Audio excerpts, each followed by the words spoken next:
अस्सलाम वालेकुम। आप देख रहे हैं के न्यूज HD। मैं हूं हारिस अली शाह गिलानी। चलते हैं आज की अहम खबरों की तरफ। लाहौर टिक्का की शानदार कामयाबी के बाद अब नई branch Lahore tikka house, a name of test.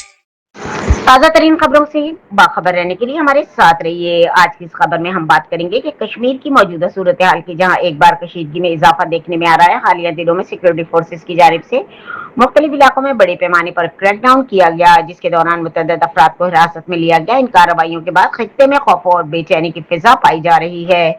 दूसरी जानिब इंसानी हुकूक के हवाले से भी खदशात सामने आ रहे हैं। रिपोर्ट्स के मुताबिक इजहार राय पर पाबंदियां, गिरफ्तारियों और निगरानी के अहकाम ने शहरियों की जिंदगी को मुतासिर किया। सियासी सतह पर भी सूरत हाल कशीदा है, जहां मुख्तलिफ रहनुमाओं की जानिब से बयानात और तनकीद का सिलसिला जारी है। माहिरीन के मुताबिक ये मसला सिर्फ सिक्योरिटी नहीं बल्कि एक पेचीदा सियासी और इंसानी मामला है। इधर पाकिस्तान के जेर इंतजाम कश्मीर में भी सियासी सरगर्मियों और एहतजाज के इत्तलात मौसूल हुई हैं, जिससे खित्ते की मजमूई सूरत हाल मजीद हसास हो गई।